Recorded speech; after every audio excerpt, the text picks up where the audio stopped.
Le ministre Bruno Coney hier, lundi 4 octobre 2021, la communauté internationale a commémoré la 36e journée mondiale de l'habitat. Le thème retenu pour cette édition par l'Organisation des Nations Unies pour l'habitat était « Accélérer l'action urbaine pour un monde sans carbone ». Au nom du gouvernement ivoirien, le ministre de la Construction, du Logement et de l'Urbanisme Bruno Coney a livré un message. Ainsi, pour Bruno Coney, le thème de cette 36e édition de la Journée mondiale de l'habitat sonne aussi et surtout, comme une interpellation à mener des actions urgentes et une invitation à lutter contre un certain nombre de phénomènes de la pollution atmosphérique, qui constituent une agression quasi permanente pour le citadin, de l'augmentation de la température terrestre, qui provoque, entre autres, la montée du niveau de eaux et de la croissance du nombre d'événements climatiques violents, tels que les inondations, les sécheresses ou les tempêtes, qui engendrent malheureusement de nombreuses pertes matérielles et en vies humaines. Aussi, pour le ministre de la Construction, du Logement et de l'Urbanisme, Bruno Coney, la Côte d'Ivoire du fait de son poids économique dans la sous-région, connaît une urbanisation très accélérée. Il a indiqué que la ville d'Abidjan, capitale économique ivoirienne, dont la population est estimée à plus de 6 millions d'habitants, est confrontée aux problèmes liés à un développement urbain insuffisamment maîtrisé, parce que trop rapide et peu planifié dans un passé récent. Enfin, Bruno Coney a indiqué dans son discours que l'étalement de la ville et l'éloignement des zones d'habitat et des zones de production engendrent une intensification des déplacements des populations et imposent des moyens de locomotion émetteurs de quantités importantes de compagnie d'eux. Jean Crésus, Abidjan ci-dessus le discours intégral du ministre Bruno Coney. Mesdames et messieurs chers compatriotes, selon une tradition qui remonte à 1985, les Nations Unies célèbrent la Journée mondiale de l'habitat, le premier lundi du mois d'octobre de chaque année. Cette célébration permet à tous, en particulier aux décideurs gouvernementaux, de réfléchir à l'accès de tous les humains à un meilleur cadre de vie et au droit fondamental pour tous, de vivre dans un logement décent. Cette journée a également pour objectif, d'alerter la communauté internationale sur la responsabilité collective qui est la sienne, de veiller à l'avenir de l'habitat humain. La Journée mondiale de l'habitat met en lumière le rôle central que nos villes et nos communautés jouent dans la réalisation des objectifs de développement durable. Bien planifiées et intelligemment gérées, les villes peuvent permettre de produire une croissance inclusive et un développement durable soutenu par les efforts en faveur de la réduction du taux d'émissions en carbone. Ce lundi 4 octobre 2021, la communauté internationale commémore la 36e journée mondiale de l'habitat. Le thème retenu pour la présente édition par l'Organisation des Nations Unies pour l'habitat est « Accélérer l'action urbaine pour un monde sans carbone ». Un thème qui, à lui seul, résume toute la complexité de la problématique du développement urbain. Un thème qui, aussi et surtout, sonne comme une interpellation à mener des actions urgentes et une invitation à lutter contre un certain nombre de phénomènes, la pollution atmosphérique, qui constitue une agression quasi permanente pour le citadin, l'augmentation de la température terrestre, qui provoque, entre autres, la montée du niveau de eau, la croissance du nombre d'événements climatiques violents tels que les inondations, les sécheresses ou les tempêtes, qui engendrent malheureusement de nombreuses pertes matérielles et en vies humaines, etc.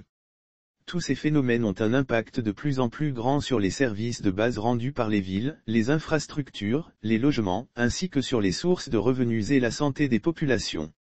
Il est donc essentiel de considérer les villes comme partie intégrante des solutions recherchées dans la lutte contre le changement climatique. De nombreuses villes font déjà beaucoup, en utilisant des sources d'énergie renouvelables, des techniques de production plus propres et en mettant en place des dispositifs réglementaires plus adaptés, qui visent en particulier le contrôle des émissions industrielles. La construction de logements à haute efficacité énergétique, les mesures de réduction du trafic routier et des émissions automobiles, ainsi que la promotion de moyens de transport non motorisés, quand cela est possible, contribuent directement à la diminution des émissions de dioxyde de carbone, compagnie d'eux. Cette diminution réduit également la pollution locale engendrée par les industries et le transport, ce qui améliore la qualité de l'air urbain et donc, la santé des populations vivant en ville. Mesdames, Messieurs, notre pays, du fait notamment de son poids économique dans la sous-région, connaît une urbanisation très accélérée. La ville d'Abidjan, notre capitale économique, dont la population est estimée à plus de 6 millions d'habitants, est confrontée aux problèmes liés à un développement urbain insuffisamment maîtrisé, parce que trop rapide et peu planifié dans notre passé récent. L'étalement de la ville et l'éloignement des zones d'habitat et des zones de production engendrent une intensification des déplacements des populations et imposent des moyens de locomotion émetteurs de quantités importantes de compagnie d'eux. nous enregistrons malheureusement chaque année les effets négatifs de certaines de nos politiques urbaines, avec leur lot d'inondations, de glissements de terrain, l'érosion des sols et du littoral, de familles sans abri, de pertes en vies humaines, etc. Le gouvernement, qui a pleine conscience des nombreux défis à relever, s'emploie à faire face à ces faiblesses. C'est ainsi que depuis 2012, des travaux d'envergure sont entrepris pour résoudre de manière durable le déficit en logements sociaux, afin de mettre fin aux occupations anarchiques des espaces urbains dangereux et à la prolifération des quartiers précaires, véritables nids d'insécurité et d'insalubrité. Dans la même dynamique, le gouvernement s'attelle à réaliser de nombreuses infrastructures routières qui permettent une mobilité urbaine plus aisée.